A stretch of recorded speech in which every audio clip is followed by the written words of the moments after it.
तो दोस्तों आज का जो वीडियो है फिर से मैं आप लोगों के लिए 10 से 13 क्वेश्चन लेकर के आया हूं। ये सारे क्वेश्चन जो है एनटीपीसी ग्रुप डी के पैटर्न बेस्ड क्वेश्चन है जो आप टेस्ट देते समय या फिर पेपर में ऐसा ही क्वेश्चन आपको बिल्कुल देखने मिलेंगे। एक एक क्वेश्चन को सॉल्व कीजिएगा और जो चैनल पे नए हैं चैनल सब्सक्राइब कर लीजिए। देखिए पहला क्वेश्चन क्या बोल रहा है। पहला क्वेश्चन बोल रहा है कि 1 plus cot square a upon 1 plus cosec a इस पूछा है किसके बराबर है। तो दोस्तों यहाँ पे ध्यान दीजिएगा, यहाँ पे इसको एलसीएम लेना होगा और इसको फिर हमको सॉल्व करना होगा। तब क्या कर सकते हैं, हम एक रिलेशन सीखे होंगे cosec और cot में। क्या रिलेशन था कि cosec square theta minus cot square theta equal to 1 होता है। तो cot स्क्वायर थीटा बराबर क्या होगा, cosec स्क्वायर थीटा माइनस 1 बराबर cot square theta. cosec square theta minus 1 equal to क्या होगा, cot स्क्वायर थीटा। ऐसे होगा। इसको मैं पुट कर देंगे, पहले एलसीएम लेते हैं इसका। इसको एलसीएम लेंगे तो क्या होगा 1 plus cosec a plus cot square theta क्या लिखेंगे हम, cosec स्क्वायर थीटा माइनस 1। तो क्या लिखेंगे cosec square a minus 1 upon में क्या लिखेंगे, अपॉन में लिखेंगे 1 प्लस cosec a। तो देखेंगे ऊपर में प्लस 1 और माइनस 1 कैंसिल हो जाएगा और इन दोनों में क्या कर सकते हैं, कॉमन लेंगे अगर हम तो एक रिलेशन बनेगा। क्या बनेगा, cosec अगर हम a कॉमन ले लेते हैं तो यहाँ बचेगा 1 प्लस यहाँ क्या बचेगा cosec a। क्लियर है। नीचे में क्या बचेगा मेरे पास 1 प्लस cosec a। ये कैंसिल होने के बाद क्या बचेगा मेरे पास, टोटल फाइनली बचेगा cosec a। आया समझ में। क्लियर है। इस तरह क्वेश्चंस को कैसे करना था ये सारे तो बेसिक्स हैं। हम आने वाले क्वेश्चंस में हर एक क्वेश्चंस में हर एक वीडियो में 1 से 2 क्वेश्चंस को ऐड करते जाएंगे जिससे आप इसको सीख पाएंगे। आगे चलते हैं क्वेश्चन नंबर 2 पे, देखते हैं। चलिए क्वेश्चन नंबर 2 देखिए, समय बर्बाद नहीं करेंगे, फटाफट सीखते जाएंगे। बोलता है दी गई आकृति में POQ व्यास है और PQRS एक चक्रीय चतुर्भुज है। यदि एंगल PSR 130 है तो एंगल RPQ पूछ रहा है, P के बारे में पूछ रहा है, RPQ के बारे में। तो देखिए ऐसा ये सर्कल है। क्वेश्चन नंबर 2 देखिए, जो क्वेश्चन है इसमें क्या पूछा, हमसे पूछा है RPQ ये एंगल के बारे में पता करना है, ये क्या हो। तो देखिए क्या कर सकते हैं इसमें हम, अगर आपको चक्रीय चतुर्भुज का अगर थोड़ा सा नॉलेज होगा तो आपको ये पता होगा चक्रीय चतुर्भुज में जो अपोजिट एंगल होते हैं उसका सम 180 डिग्री होता है। क्या होता है उसका सम, अपोजिट एंगल का सम क्या होता है 180 डिग्री। कहने का मतलब है एंगल S और एंगल Q ये कितना डिग्री होगा 180 डिग्री। सेम टू सेम ये अपोजिट है P, एंगल P और एंगल R ये कितना होगा 180 डिग्री होगा। क्लियर है। तो देखिए यहाँ पर हमको इन दोनों का अपोजिट 180 होगा। ये अगर 130 है तो ये वाला कितना होगा, तो आप बोलेंगे ये वाला 50 डिग्री होगा। ये यहाँ तक ठीक है। और हमने लास्ट वीडियो में ही सीखे थे, क्या सीखे थे ध्यान सुनिएगा, कि किसी भी व्यास द्वारा शेष परिधि पर बना कोण हमेशा 90 डिग्री का होता है। ये सीखे थे हम लोग। ये व्यास है, इसके द्वारा देखिए यहाँ पर एक एंगल बन रहा है। ये कितना डिग्री एंगल बनेगा, 90 डिग्री का एंगल बनेगा 90 का। तब देखिए ये एक ट्रायंगल बन गया अंदर में, PQR एक ट्रायंगल, इसमें 2 एंगल पता, तीसरा एंगल तो ऑटोमेटिक पता हो जाएगा। तो ये हो जाएगा 90 और ये हो जाएगा 50, 140। इसका मतलब ये कितना होगा 40। इसी को फाइंड कर रहा था। क्लियर है। इसका आंसर क्या होगा 40 डिग्री। समझ में आया। क्लियर है। तो ये आपको समझ कर रखना चक्रीय चतुर्भुज में, और ये व्यास वाला जो कांसेप्ट है ये ध्यान रखना। चलिए आगे चलते हैं क्वेश्चन नंबर 3 पे। मतलब यदि समीकरण x square minus 19x plus 10 equal to 0 है के 2 मूल हैं, तब इन दोनों मूलों का योगफल क्या होगा, योग क्या होगा। तो आपको पता है 2 मूल होते हैं किसी भी इक्वेशन का, 2 मूल है उसका एक अल्फा एक बीटा ले लेते हैं। क्लियर है। तो हमसे पूछा कि ये अल्फा प्लस बीटा क्या होगा। अगर आपको पता होगा कि 2 मूल का योग जब निकालते हैं तो अल्फा प्लस बीटा जो है वो क्या होता है माइनस बी बाई ए, और दोनों मूलों का गुणनफल निकालना है, मतलब अल्फा इंटू बीटा निकालना है, तब क्या होता है सी बाई ए। तो यहाँ पे क्या करेंगे B by A minus B by A. तो देखेंगे ये यहाँ क्या है ए एक्स स्क्वायर, ये क्या होता है प्लस बी एक्स और प्लस सी बराबर 0। तो बोलेंगे b का कोफिशिएंट x है, x का कोफिशिएंट क्या माइनस 90। तो यहाँ पे क्या लिखेंगे माइनस 90 और a का कोफिशिएंट क्या है, a का कोफिशिएंट है 1। तो यहाँ पे क्या आएगा 1। इसका आंसर क्या आएगा 90। क्लियर है। तो आपको ध्यान में रखना है जब आपसे पूछेगा अल्फा प्लस बीटा तो माइनस बी बाई और अल्फा इंटू बीटा पूछेगा तो क्या लिखेंगे उसको सी बाई ए। और सी बाई ए बी सी कहां से मिलेगा, इस इक्वेशन से कंपेयर कर लेंगे, मेरे पास ए बी सी आ जाएगा। क्लियर है। चलते हैं क्वेश्चन नंबर 4 पे फटाफट। टाइम बर्बाद नहीं करना, एक एक क्वेश्चन को अच्छे से कर लेना। देखिए क्वेश्चन नंबर 4 को देखिए, सॉल्व कीजिए इसको। पूछा आरोही क्रम में रखी संख्याएं 1 3 5 7 12 ऐसे करके दिया हुआ है और 25 तक, इनका माध्यिका दे दिया है 14। पूछा x का मान क्या होगा। माध्यिका कैसे पता करते हैं, ध्यान से समझिएगा। मेरे पास जो नंबर है उसको जल्दी से लिख लेते हैं पहले। ये क्या लिखा हुआ है 1 3 5 7 12 x + 1 x + 3, उसके बाद है 16, उसके बाद है 17, उसके बाद है x + 7 और 22 25। ऐसे इन सभी का जो माध्यिका है वो क्या है 14 है। तो माध्यिका क्या है समझिएगा। पहले इस नंबर को असेंडिंग ऑर्डर में मतलब बढ़ते क्रम में लिखेंगे, जो कि पहले से लिख के दिया, ये आपके लिए आसान है। आगे क्या करना होता है, अगर ये संख्याएं ऑड नंबर में है तो क्या करेंगे, जो नंबर बीच में आएगा वो उसका माध्यिका हो जाएगा। याद रखिएगा, ऑड में अगर आ गया, ये सीरीज जो है अगर ऑड में आता है तो हम क्या करेंगे, जो बीच में आएगा वो क्या हो जाएगा मेरा माध्यिका, जो बीच में आएगा वो हो जाएगा माध्यिका। अगर ये इवन नंबर में है तो बीच के दो नंबर को लेकर आधा कर देंगे, वो हो जाएगा माध्यिका। कहने का मतलब समझिए, जैसे बोलेंगे 1 2 3 4 5, ये 5 नंबर लेते हैं तो 5 क्या ऑड है, तो जो बीच में आएगा वो माध्यिका होगा। मतलब यहां से यहां तक का माध्यिका जो है वो क्या आएगा 5। क्लियर है, क्या आएगा माध्यिका। जैसे इधर से 2 नंबर, इधर से 2 नंबर हटा देते, बीच में बना है 5, इन पांचों का माध्यिका निकालेंगे तब 5 हो जाएगा। लेकिन अब हम देखते हैं पूरा यहां से यहां तक, यहां से यहां तक में कितने नंबर है, 1 2 3 4 5 6 7 8 9 10 11 12 है। तो बीच में 2 नंबर कौन कौन सा होगा, इधर से हम हटाते जाते हैं 1 2 3 4 5, इधर से 5 और इधर से 1 2 3 4 5, तो बीच में ये दोनों नंबर मिले, इन दोनों का सम करके आधा कर देंगे तो क्या हो जाएगा माध्यिका हो जाएगा। इसका मतलब इवन में जब आएगा तो क्या करेंगे, a + b/2, ये माध्यिका हो जाएगा। a और b क्या है, दोनों का बीच वाला, ये a है, ये इसको b बोल देंगे, ये दोनों का आधा कर देंगे, जोड़ के क्या हो जाएगा माध्यिका। इसको जोड़ देते हैं, इन दोनों को जोड़ेंगे क्या होगा, x और x 2x 1 और 3 4/2 माध्यिका। माध्यिका कितना दिया हुआ 14। इसको सॉल्व करेंगे क्या होगा, 2x + 4 = 28। तो इसका मतलब 2x बराबर क्या होगा 24, तो x बराबर क्या होगा 12। इसका मतलब माध्यिका क्या होगा इसका 12।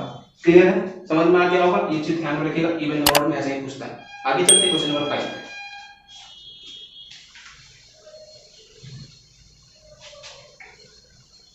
देखिए क्वेश्चन नंबर 5 को देखिए, बोला है कि त्रिभुज एबीसी का क्षेत्रफल ज्ञात कीजिए जिसके शीर्ष नियामक दे दिया। मतलब किसी भी त्रिभुज का क्षेत्रफल निकालना और तीनों वर्टेक्स दे देता है और उसका क्षेत्रफल निकालने के लिए बोलता है। जैसे मान लेते हैं ये जो क्वेश्चन नंबर 5 है, ये एक त्रिभुज बना लेते हैं, ऐसे करके त्रिभुज है, ठीक है। इसमें ए, ये बी, ये सी, तीनों वर्टेक्स है। इसका क्या दिया हुआ है, ये 6 3, बी दे दिया है -3 और 5, और ये क्या दे दिया 4 और -2। तो ये जो क्षेत्रफल है तीनों वर्टेक्स देता है और एरिया निकालने के लिए बोलता है। तीनों वर्टेक्स दे करके एरिया निकालने के लिए बोलता है। इसके लिए फॉर्मूला होता है, एरिया का फॉर्मूला होता है। जैसे ये फॉर्मूला क्या होता है, 1/2 into x1 into y2 - y3 plus x2 into y3 - y1 plus x3 into y1 - y2। ये इसका फॉर्मूला होता है। इसमें क्या है, ये x1 है, ये y1 है, ये x2 है, ये y2 है, ये x3 है, ये y3 है। इसमें पुट करेंगे मेरा आंसर आ जाएगा। लेकिन आप बिना इस फॉर्मूला में पुट किए भी इसका आंसर निकाल सकते हैं, क्षेत्रफल निकाल सकते हैं। कैसे निकालेंगे ध्यान से समझिए। ये 1/2 को 1/2 लिख देंगे, क्लियर है 1/2। अब अंदर क्या लिखेंगे ध्यान से समझिएगा। क्या करेंगे, जो नंबर दिया उस नंबर को ऐसे लिखिए। ये तो फॉर्मूला से बना लेंगे, फॉर्मूला के अंदर बता रहे हैं कैसे करना है। जो नंबर आपको वर्टेक्स दिया उसको लिख लीजिए 6/3, इसको लिखेंगे तो क्या लिखेंगे -3/5, इसको लिखेंगे तो क्या लिखेंगे 4/-2, ऐसे लिखेंगे। और जिस नंबर से शुरू किए उसको एक बार और लिख लेंगे, मतलब 6/3।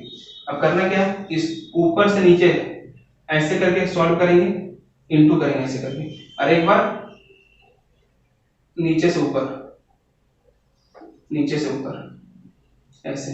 और दोनों का क्या लेंगे, डिफरेंस ले लेंगे। जैसे यहाँ क्या लिखेंगे 1/2 ले लिए, क्लियर है। यहाँ पे क्या है ध्यान समझिए, ये ऊपर से नीचे लिखिए, इनटू कीजिए इसको, 6 × 30,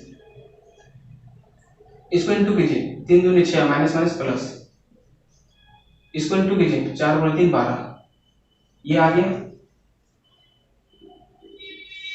माइनस। अब नीचे से ऊपर इसको इंटू कीजिए, 3 गुना 3 और यहाँ माइनस, तो -9। ये इसके साथ इंटू होगा, 5 गुना 4 20। ये इसके साथ इंटू होगा, क्या आ जाएगा -12। देखिए इसको अगर हम सॉल्व करेंगे तो यहाँ पे कितना आ जाएगा, 36 और 12 48, ये हो जाएगा 48। और यहाँ सॉल्व करेंगे तो क्या हो जाएगा, ये 20 और यहाँ पे -21, -1 और माइनस माइनस प्लस, इसका मतलब +1। अब आई क्या लिखेंगे 2, इसका मतलब आंसर क्या आएगा 49/2। क्लियर है, समझ गए होंगे कैसे करना। ये हो गया मेथड, हो गया ये हो गया फॉर्मूला, ये हो गया मेथड। जैसे आपको सॉल्व करना है वैसे सॉल्व कर सकते हैं। ऐसे करेंगे, एक दो बार और देखिएगा, क्लियर समझ में आ जाएगा। बाकी फॉर्मूला से कर सकते हैं। चलिए क्वेश्चन नंबर हम लोग 6 पे चलते हैं, आगे देखते हैं। देखिए क्वेश्चन नंबर 6 क्या बोल रहा है, ये रेशियो दिया हुआ है ए बी का, बी सी और सी डी। पूछा है ए बी सी डी का रेशियो क्या हुआ। ऐसे क्वेश्चन पूछते हैं मिक्सर में। क्या दिया हुआ, ए बी दे दिया मेरे पास 1/2 और 3/8। सेम क्वेश्चन बी सी दे दिया है 1/3 और ये 5/9। और सी डी दे दिया है 5/6 और 3/4। तो ध्यान दीजिएगा, पहले ही फ्रैक्शन पार्ट में इसको हम फ्रैक्शन से हटाते हैं। कैसे करेंगे, इसको इधर इंटू कर दीजिए, इसको इधर इंटू कर दीजिए। क्लियर है, या तो कुछ काटेगा तो काट लीजिए पहले। जैसे हम इन दोनों को सॉल्व करते हैं, ये 2 से कट जाएगा 4 बार में। अब इस 4 को इधर भेज देते हैं। इसका मतलब ए बी का जो रेशियो हम क्या लिख सकते हैं, 4 और 3। सेम टू सेम, यहाँ कुछ कटेगा तो काट लीजिए, 3 से 1 बार में, 3 से 3 बार में। ये 3 इधर चल जाएगा, 5 इधर ही रहेगा। तो बी सी का जो रेशियो मिलेगा वो क्या मिलेगा, 3 और 5। समझ में आ रहा है, ये इधर चल जाएगा तो 3 इधर आ जाएगा और 5 इधर रहेगा। तो बी सी का रेशियो क्या मिलेगा, 3 और 5। Same to same C D का रेशियो निकालना है, तो कुछ कटेगा तो काट लीजिए। 2 से कट गया 2 बार में, 2 से कट गया 3 बार में। ये इधर चल जाएगा 10, इधर चल जाएगा तो 9। क्या लिखेंगे इसको 10 और क्या लिखेंगे 9। क्लियर है, इसको हम टाइट रूल में बना सकते हैं। जैसे कि इन तीनों को बाहर से इंटू कर देंगे, इन तीनों को बाहर से इंटू कर देंगे ऐसे। बाकी यहाँ शुरू करेंगे ऐसे इंटू करेंगे, यहाँ शुरू करेंगे ऐसे इंटू करेंगे। जो लाइन जिसके पास गया वो उस लाइन को मल्टीप्लाई कर देगा। मतलब देखिए पहले बाहर से लाइन लिए हैं, तो 4 गुना 3 12, 12 गुना 10 120। मतलब ए का जो मान वो 120 हो जाएगा। बी का मान क्या होगा, ये दूसरा लाइन को देखिए, 3 गुना 3 9, 9 गुना 10 90। तीसरा लाइन को देखिए ऐसे और ऐसे, तो 3 गुना 5 15 गुना 10 150। चौथा लाइन को देखिए ऐसे, बाहर बाहर तीनों नंबर बाहर बाहर, 5 गुना 3 15, 15 गुना 9 135। ये नंबर जो सब का सब किससे कट जाएगा, 15 से कट जाएगा। 15 गुना 8 120, 15 गुना 6 90, 15 गुना 10 और 15 गुना 9। इसका मतलब रेशियो जो होगा वो क्या होगा, मेरा वो रेशियो होगा 8 6 10 9। ऑप्शन नंबर सी।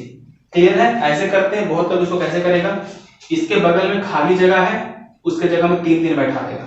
इसके बगल में खाली, इसके जगह में 5 बैठा देंगे। इसके बगल में खाली, इसके बगल में 3 बैठा देंगे।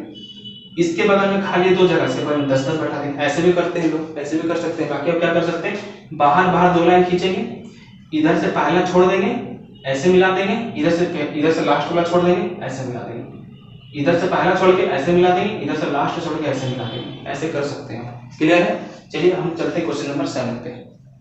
नंबर 7 क्या होगा, मतलब दो वृत्त एक दूसरे को बाहर से P पर स्पर्श करते हैं। कहां पे स्पर्श करते हैं, P पर। उन दोनों वृत्तों पर AB एक उभयनिष्ठ अनुस्पर्श रेखा है जिसके स्पर्श बिंदु A तथा B है। ठीक है, यदि एंगल PAB 35 है तो ABP क्या होगा ये बताना।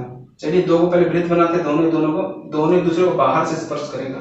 क्वेश्चन नंबर 7, जैसे ये एक वृत्त बना लिए मान लीजिए ऐसे, और ये एक वृत्त बना लिए ऐसे। ये दोनों एक दूसरे क्या कर रहा है, स्पर्श कर रहा है ऐसे बाहर से। यहाँ पर A है, ये B है, ये स्पर्श रेखा हो गया इसका। और इसमें जो P है, ये दोनों को यहाँ पे स्पर्श कर रहा है। यहाँ पर P है, इसको इस लाइन को यहाँ से मिला देते हैं ऐसे करके। इसका नाम दे देते कुछ भी दे दिए। क्लियर है, इसमें क्या दिया हुआ है कि एंगल PAB, तो PAB ये वाला एंगल दे दिया है। ये वाला एंगल कितना दिया हुआ है, PAB ये वाला एंगल दिया हुआ है मेरा 35 डिग्री, ये है 35 डिग्री। और हमसे क्या पूछा है, ABP, ABP, मतलब ये वाला एंगल हमसे पूछ रहा है, ये एंगल क्या होगा, ऐसे पूछ रहा है। चलिए सॉल्व करते देखते क्या होगा इसमें।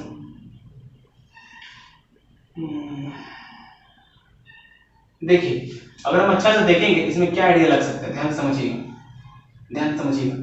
ये P एक दूसरे को स्पर्श कर रहा है, इससे एक लाइन खींच दी है, वैसे करके खींच दी, ठीक है। ये एंगल दे दिया है, ये एंगल के बारे में पूछ रहा है, तो कैसे इसको बनाएं, ध्यान समझिए। देखिएगा यहाँ एक ट्रायंगल बन रहा है, ये एक ट्रायंगल बन रहा है ट्रायंगल।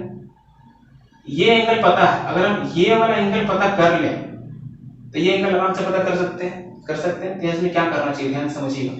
देखिएगा हमको ये पता है किसी एक बिंदु से दो स्पर्श रेखाएं खींची जाती है, किसी वृत्त पर किसी एक बिंदु से दो को जब स्पर्श रेखा खींचेंगे, दोनों स्पर्श रेखा क्या होता है, बराबर होता है। इसका मतलब ये यहाँ से दो स्पर्श रेखा खींच रहा है, इसका मतलब ये और ये बराबर होगा, होगा कि नहीं, बिल्कुल होगा, ठीक है।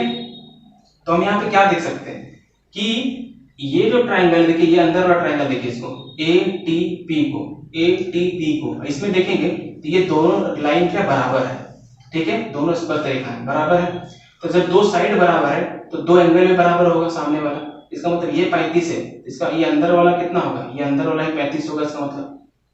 तो ये अंदर वाला पार्ट हम निकाल लिए, क्लियर है। ये वाला एंगल हम नहीं निकाल पाएंगे, ये अगर निकल जाता तो बहुत आसान हो जाता। ये कब निकले, जब ये पता होगा, क्योंकि देखिए ये स्पर्श रेखा इधर से भी है, ये और ये बराबर है, इसका मतलब ये एंगल बराबर होगा। तो ये पता ही नहीं है, तो क्या करेंगे, इसको कुछ मान लेते हैं, ये एंगल को अगर मान लेते हैं x, तो ये एंगल भी x होगा, क्लियर है। तब हम क्या देख सकते हैं, ये और ये पूरा मिला के 180 डिग्री बनेगा, क्योंकि ट्रायंगल है।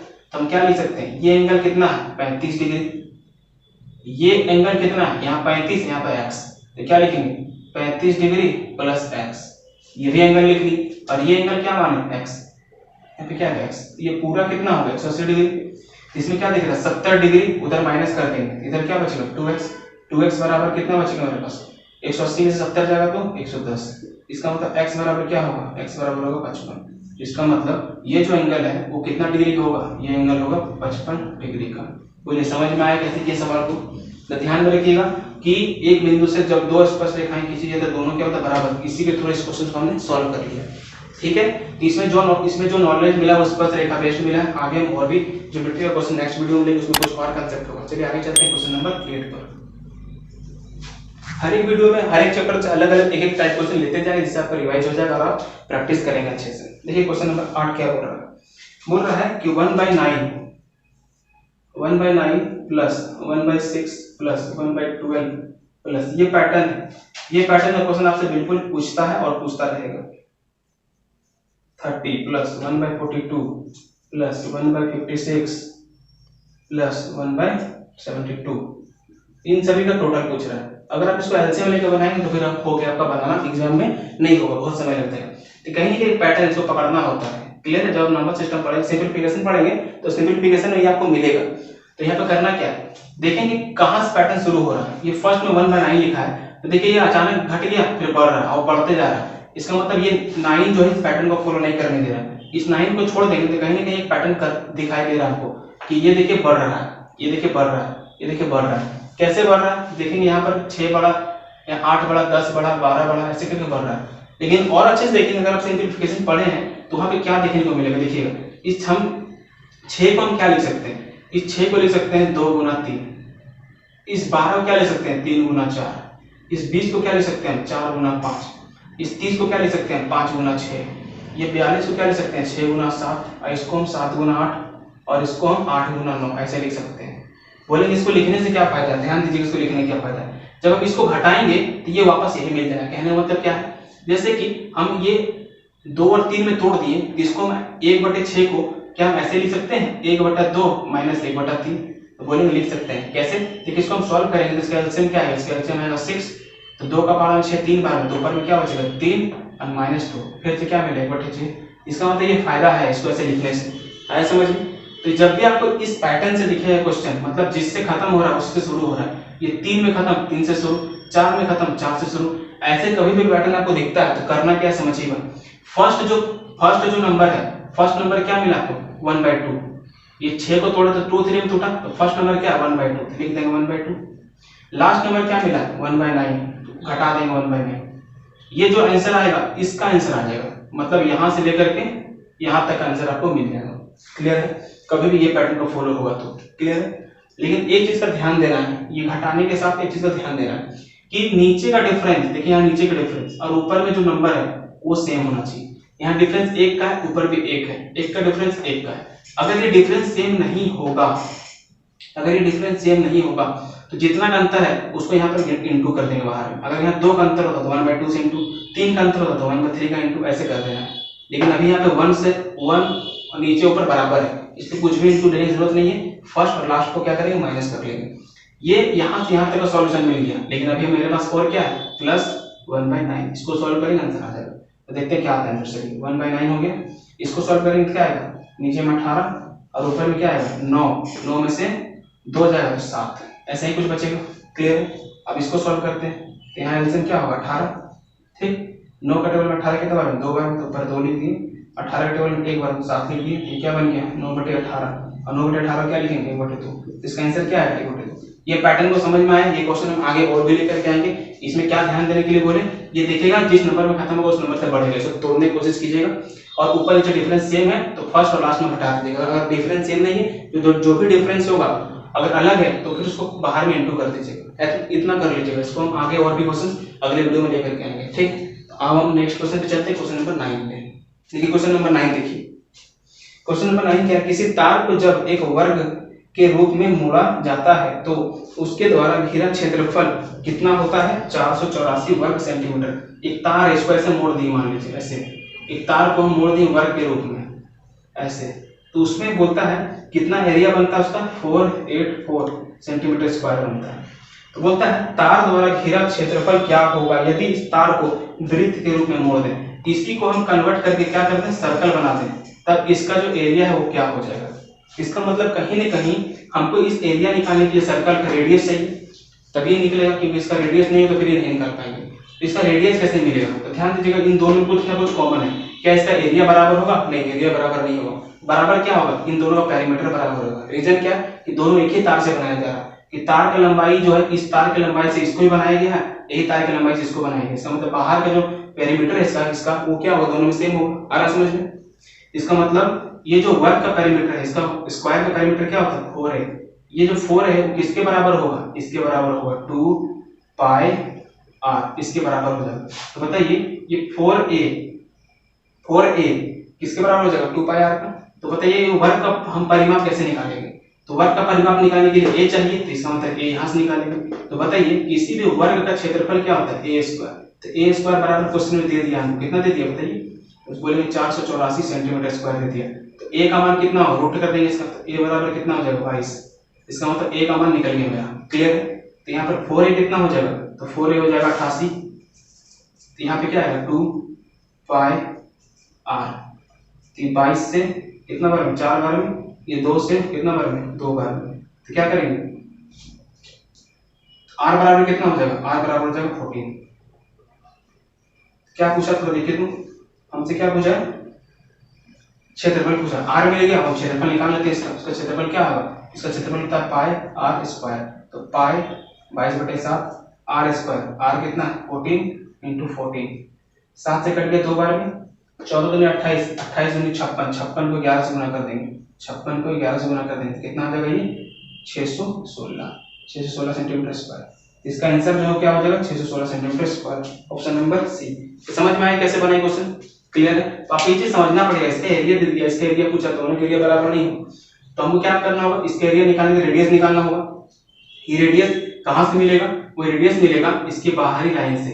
ये जो पेरीमीटर है, ये पेरीमीटर दोनों क्या आ जाएगा सेम हो जाएगा। तो यहां से हम क्या किए, इसका साइड निकालें। पहले साइड कैसे निकालें, a स्क्वायर बराबर इतना है, a बराबर इतना है, तो हमको पेरीमीटर निकाला, उस पेरीमीटर से रेडियस निकाला, रेडियस से एरिया निकाली। तो इस तरह से आपको समझ में आना चाहिए कि किस कैसे कैसे स्टेप में आगे बढ़ेंगे और आपका ये सवाल बन जाएगा। क्वेश्चन नंबर कितना था, क्वेश्चन नंबर था 9। आइए हम क्वेश्चन नंबर 10 पे चलते हैं। और आज आपके लिए भी 2 क्वेश्चन हैं जो हम लास्ट वीडियो में जिस पैटर्न से सीखे थे उसी के अकॉर्डिंग है। तो 2 क्वेश्चन को आपको खुद करके कमेंट करना है।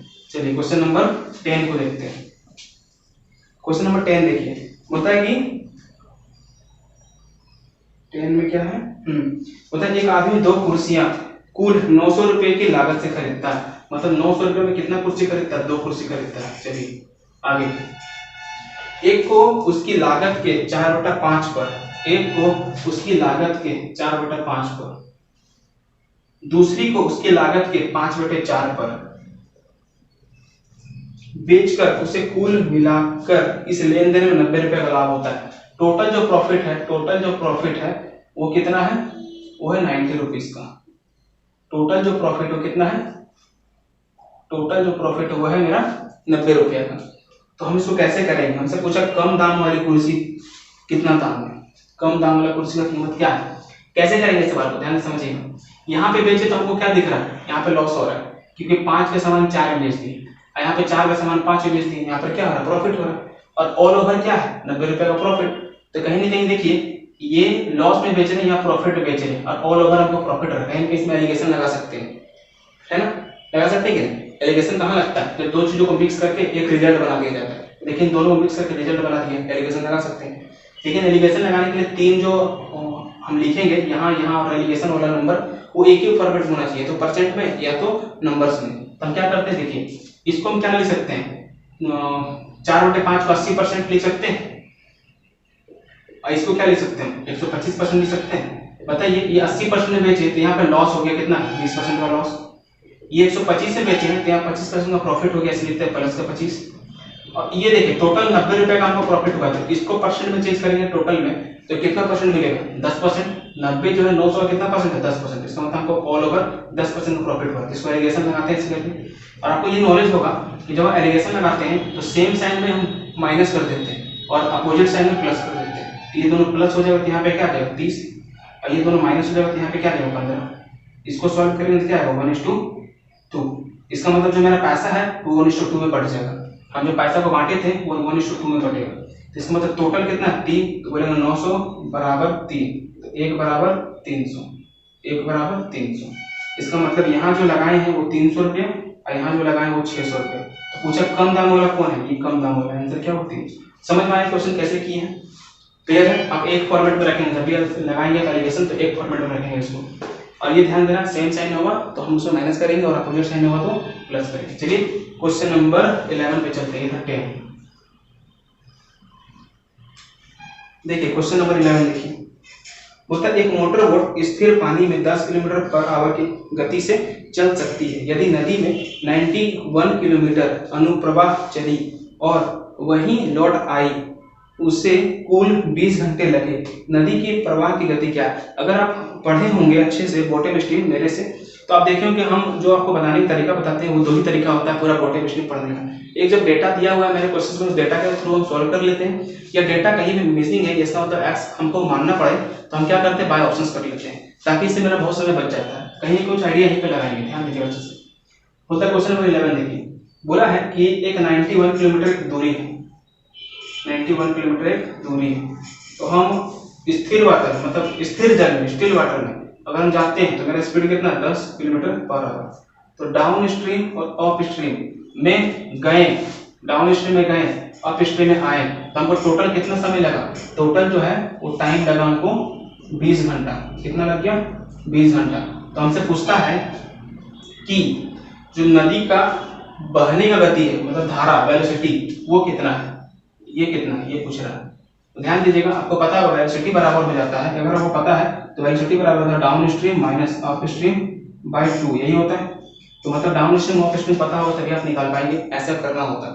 लेकिन एक कंसेप्ट समझिएगा, हम जानते हैं कि अगर हम स्टिल वाटर से जाएंगे डाउन स्ट्रीम में तो यहाँ वेलोसिटी ऐड होता है, और स्टिल वाटर से जाएंगे अप स्ट्रीम में तो यहाँ वेलोसिटी माइनस होता है। ये चीज आपको पता होगा, लेकिन तो कहीं ना कहीं हम ये हिंट लगा सकते हैं, क्लियर है। तो देखिए मेरे पास ऑप्शंस क्या दिया हुआ है, ऑप्शन दिया हुआ है यहाँ पर 3, 4, 2 और 5। ये वेलोसिटी हो सकता है, इनमें से कोई भी वेलोसिटी हो सकता है। अगर हम मान लेते हैं कि मेरा वेलोसिटी कितना है 3 है, तो यहाँ से इधर आने के लिए स्टिल वाटर से डाउन स्ट्रीम आने के लिए ऐड करेंगे तो कितना बन जाएगा 13, और इधर जाने के लिए माइनस करेंगे कितना हो जाएगा 7, सेम परसेंट। 4 इधर आएंगे तो हो जाएगा 14, अब 4 इधर जाएंगे तो हो जाएगा 6, 2 इधर आएंगे तो ऐड होकर हो जाएगा 12, और 2 इधर जाएंगे तो हो जाएगा 8, 5 इधर आएंगे तो हो जाएगा 5, 15, और इधर जाएगा 5 तो हो जाएगा 5। ये सारे ऑप्शंस को हम लिख लिए, इतना लिखने की जरूरत नहीं था, ताकि हम सारे ऑप्शंस को एक साथ चेक कर सकते हैं। इसका मतलब डाउन स्ट्रीम और अप स्ट्रीम मेरे पास है, क्लियर है यहाँ तक है।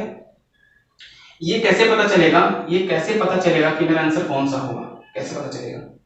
आप देखेंगे कि स्टिल वाटर जो है वो क्या होता है, स्टिल वाटर का फॉर्मूला होता है कि down stream plus up stream divided by 2। इसमें सब में आपका आंसर वही आएगा क्योंकि हम इसके अकॉर्डिंग ही इसको चेंज किए। लेकिन ध्यान दीजिएगा कि हम इसमें करने क्या वाले हैं कि देखिए ये डाउन स्ट्रीम में 91 किलोमीटर गया और अप स्ट्रीम में 91 किलोमीटर आया, तो कहीं ना कहीं ये जो 91 किलोमीटर दोनों से डिविजिबल होगा।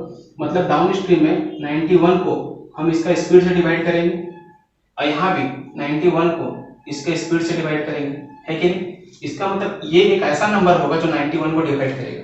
कुल मिला के ये बोलना चाहते हैं कि डाउन स्ट्रीम और अप स्ट्रीम से दोनों नंबर भाग लगना चाहिए। तो कौन सा नंबर है सोचिए कि क्या 14 का टेबल में 91 आएगा, बोलेंगे नहीं आएगा। 12 के टेबल में आएगा, बोलेंगे नहीं आएगा। 15 के टेबल में आएगा, नहीं आएगा। 13 के टेबल में आएगा, हाँ आएगा। सेम टू सेम 7 का टेबल में आएगा, हाँ आएगा। 6 का टेबल में नहीं आएगा, 8 में नहीं आएगा, 5 में आएगा। इसका मतलब मेरा जो डाउन स्ट्रीम स्पीड है वो 13 होगा और मेरा अप स्ट्रीम में जो स्पीड है वो 7 होगा। ये 7 और 13 किसके अकॉर्डिंग है? जब वेलोसिटी मेरा 3 होगा। इसका मतलब आंसर क्या होगा? 3। समझ में आया? Question number 11। क्वेश्चन कैसे करना, कुछ भी नहीं करना था इसमें, ऐसे ही आप हिंट कीजिएगा। आगे हम और भी क्वेश्चन लेके आएंगे इसी चैप्टर से।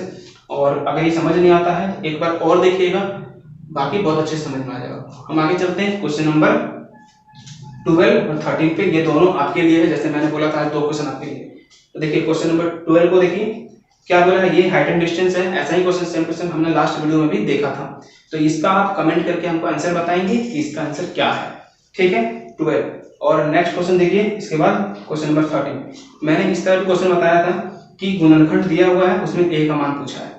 ये दोनों क्वेश्चन आपके लिए होमवर्क है। ये दोनों क्वेश्चन को आप आंसर करके कमेंट में बताइएगा। और वीडियो कैसा लगा ये भी कमेंट करके जरूर बताइएगा। इसमें कुछ और हम क्वेश्चंस कैसा ऐड करें, ये सब जो आपको सजेशन लगता है बोल सकते हैं, हम कोशिश करेंगे उसको करने का। तो दोस्तों नेक्स्ट वीडियो में हम मिलते हैं। आज के लिए इतना ही।